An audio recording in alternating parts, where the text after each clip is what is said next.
single day for the last 2 months has started off exactly the same. And that would be that I would come downstairs, I'll make sure the children are doing okay, I'll make them breakfast, I'll make them some juice, then I'll make myself a coffee. And once all that's done, I would open up my laptop and I'll go over my emails. Because I'm trying to restart a career that sort of ended about this time last year. It's been just short of a year since the country went into its first soft lockdown, and events and jobs started closing one after the other. And now is the time where we're about to come out of lockdown that I need to start pushing for more work. And I'm finding it difficult for these few reasons. Let me explain to you, come on.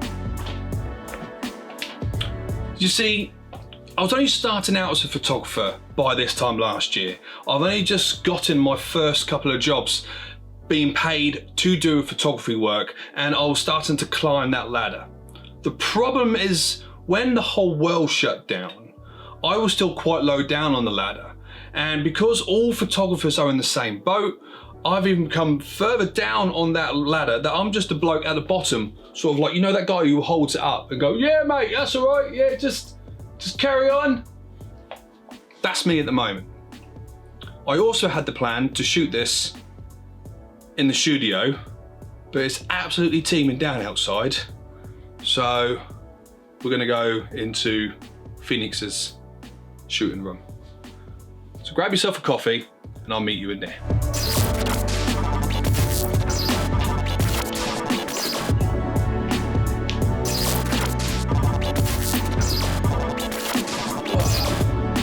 Now, I know it sounds like it, and I don't mean for it to be, but it sounds like that I'm whinging, and I'm definitely not whinging, okay? That is a definite for sure. But it has been, for many people like myself, a very, very difficult year. Now, I started Benham Media in late 2017 with the whole plan as an actor to finance my own projects, to make my own movies, so I could take hold of my own career. And that was the whole point. That was the whole point of me buying this camera, trying to upgrade my gear. And, you know, I had no clue how to edit. I learned everything on the job. I contacted a few of my friends who are actors and said, listen, I need a practice. Do you want some headshots? I'll do them for free. And I'm not afraid to tell you, they were pretty bad. Pretty bad. Like, my friends were very kind. They went, yeah, thank you. Only one, and Vicky, I hope you're watching this, only Vicky turned around and went, yeah, they're pretty crap, mate. They're not good. And that's when I started watching tutorials on YouTube and having a little look about, you know, how to edit and why to edit and the importance of white balance and bokeh and actually having proper lighting for your shots and your shoots and everything like that. And as I sort of grew in confidence, because I was confident in my own ability, very much confident. I am a very, very confident person, as I hope I portray by these videos.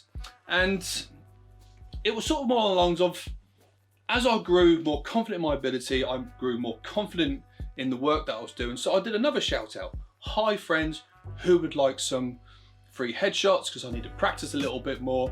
And again, my friends came on because at the end of the day, actors love free headshots, even if they're a little bit crap. And they came out a lot better. And straight away, I started to have the confidence to go, right, I can now charge people for my services.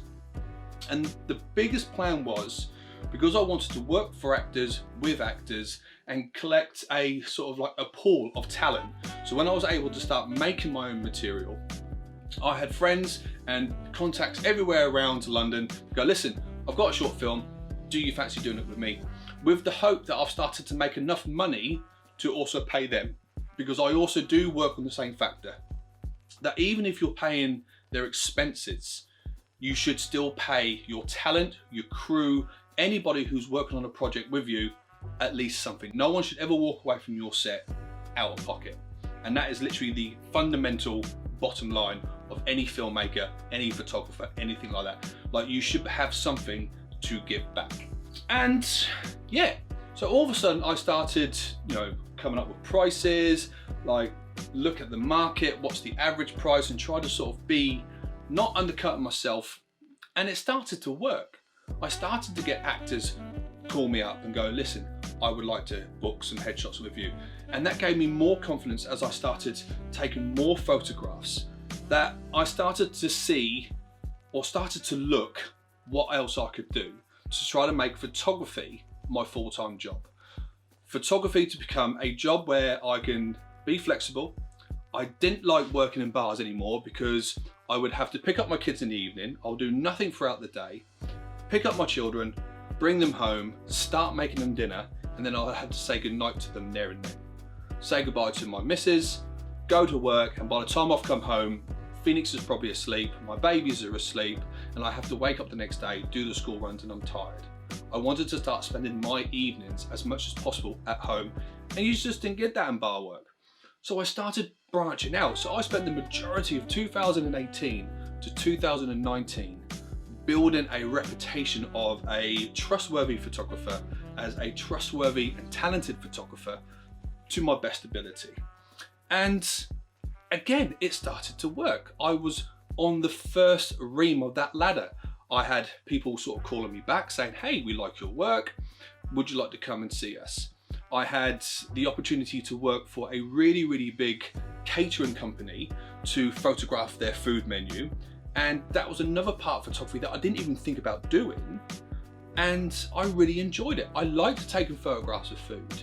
You know, I've gone from taking photographs of models and actors and singers, going to gigs and taking photographs of sort of bands and stuff like that, to taking photographs of food. And I have to tell you, when you're taking a photograph of a fish palette, it is a lot simpler trying to organize that than it is trying to organize a band. So yeah, so we moved forward. We went forward within my career, within my ability, and it opened more doors for me. So the next thing I looked into was event photography.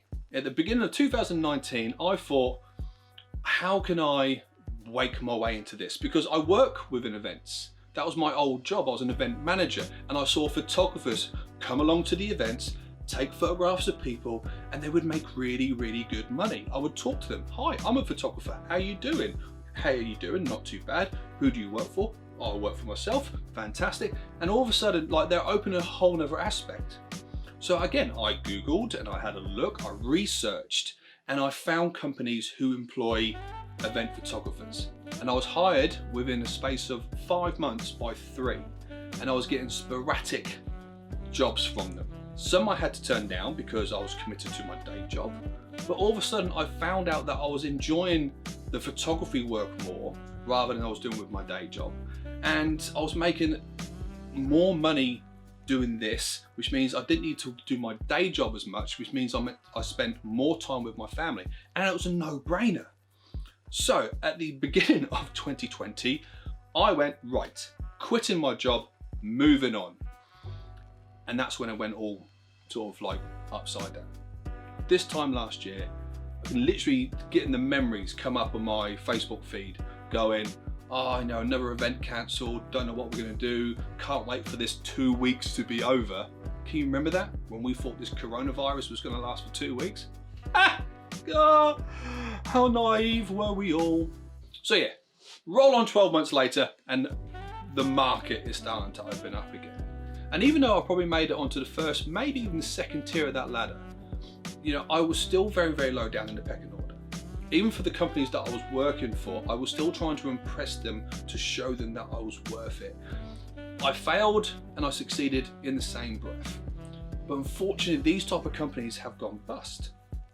And when I'm opening up my emails now and I'm having a look at the replies of all these jobs that I'm getting, you know, even though I've been taking photographs and I've been a photographer for almost 4 years, I'm being told I don't have enough experience. I'm being told that at this time, they are not looking for somebody within my niche market.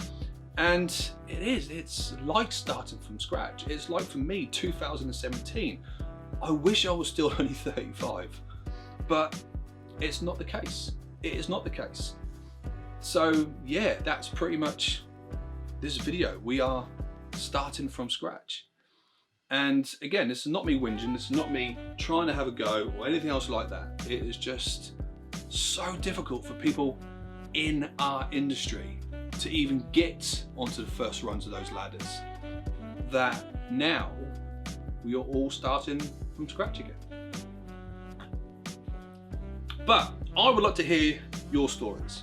I would like to hear how you guys are getting on and how the reopening of the world looks to you. Because obviously, I think from shooting this now, we've got about 2 weeks before pubs start opening again in the UK, but that's only for outdoor activities. So we've still got at least another month or so before events start working, where I can start applying for event work again. And you know, I want to see, I want to hear, I want to know what you guys are up to. I want to sort of feel, are you still just doing something for yourself, which is what I've been doing for the last 12 months, or are you actually managing to find the odd piece of work every now and then? So guys, find me on Instagram or Facebook and send me a message. Come and say hi. If you enjoyed this video, please consider giving it a like, because it does also help. But in the meantime, thank you so much for listening to me whinge. Probably wasn't fun, but I hope you understand, and I hope you are sort of like connecting with a little bit, which is the whole reason why I do these sort of vloggy bits. But guys, until next time, thank you so much for listening, and yeah, enjoy your coffee and the rest of your day, however long your day is. See you later. Right, to the school run.